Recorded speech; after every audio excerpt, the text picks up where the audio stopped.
भाजपा के पूर्व विधायक और उन्नाव रेप के मुख्य आरोपी कुलदीप सिंह सेंगर को दिल्ली हाई कोर्ट ने जमानत दे दिया है। उस पर अब कानूनी बहस छिड़ गई है। उन्नाव रेप के मामले में अब उम्र कैद की सजा काट रहे भाजपा के पूर्व विधायक कुलदीप सिंह सेंगर को दिल्ली हाई कोर्ट से मिली जमानत पर अब कानूनी लड़ाई और तेज हो गई है।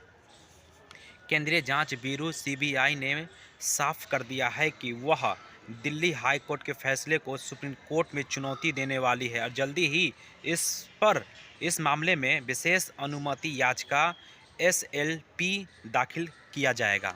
मतलब कुल मिलाकर के जो रेप का मुख्य आरोपी था कुलदीप सिंह सेंगर, जो भाजपा के पूर्व विधायक रहे उन्नाव, उन्होंने पीड़िता का अपहरण करता है, उसके साथ उसका बलात्कार होता है और उसके बाद उसको बोलता है कि तुम बताना नहीं इस मामले पर, अगर बताओगे तो तुमको जान से मार दिया जाएगा, तुम्हें परिवार को मार दिया जाएगा।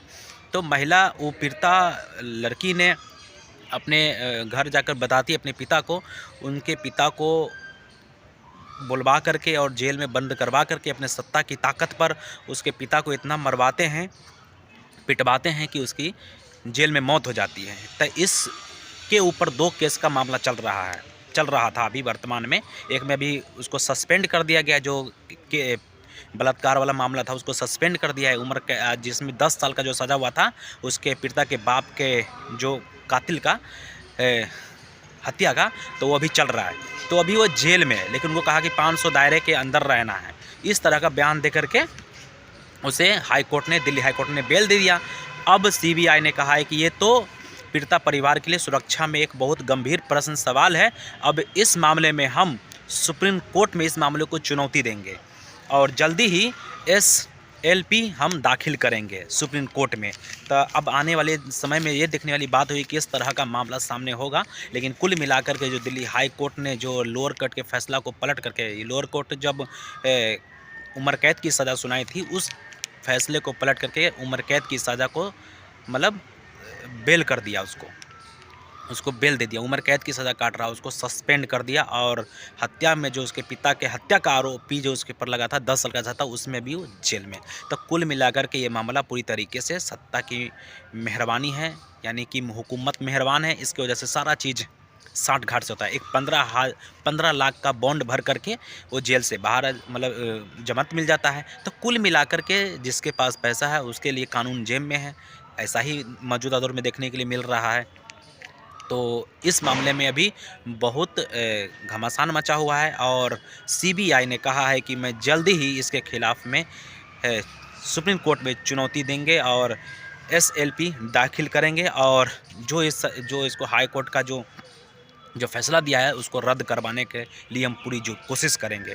तो देखना होगा कि आने वाला समय में क्या मामला सामने आता है। लेकिन फ़िलहाल जो मामला है वो यही है कि उसको दिल्ली हाई कोर्ट से राहत मिल गई है और उनके पिता का हत्या जो कराया था, जेल में इतना पिटवाया था कि उसकी मौत हो गई थी। फिर उसके बाद इसके बावजूद भी प्राथमिकी दर्ज नहीं हो रहा था, केस दर्ज नहीं हो रहा था। ये देखिए कि सत्ता की ताकत कितना ज़बरदस्त था कि इसके बावजूद भी उसका केस नहीं दर्ज हो रहा था। फिर उसके बाद वो सीएम हाउस का यानी सीएम आवास का घेराव किया, उसके बाद जाकर के वो मुकदमा दर्ज हुआ। वहाँ पे आत्मदाह यानी खुद को आत्महत्या करने का प्रयास किया कि हमको न्याय नहीं मिल रहा है, इस वजह से हम हत्या कर रहे हैं अपना। तो कुल मिलाकर के जब ऐसा मामला हुआ, मीडिया में छिड़ा, तब जाकर के प्राथमिकी दर्ज हुई। फिर 2017 में ये मामला है, 2017 का 2018 में इसके ऊपर उम्र कैद की सज़ा सुनाई गई थी। लेकिन अब उसको हाई कोर्ट ने उसको जमानत दे दिया, मतलब राहत दे दी 15 लाख का बॉन्ड भर करके। तो कुल मिलाकर यही साबित हो रहा है इस पूरे मामले से कि जिसके पास पैसा है उसके लिए कानून जेब में है। आज जो गरीब व्यक्ति है वो लड़ते लड़ते और तारीख पे जाते जाते पूरा उसका उम्र ख़त्म हो जाता है, लेकिन उसका केस ख़त्म नहीं होता है। और पैसा आपके पास है तो कितना बड़ा भी अपराध करिए और आप जल्द छूट जाइएगा, क्योंकि आपके पास पैसा भी है और हुकूमत भी अगर मेहरबान है तो कुछ भी सब कुछ आसान है। बहुत बहुत धन्यवाद। हक की आवाज़ देख रहे थे आप तो।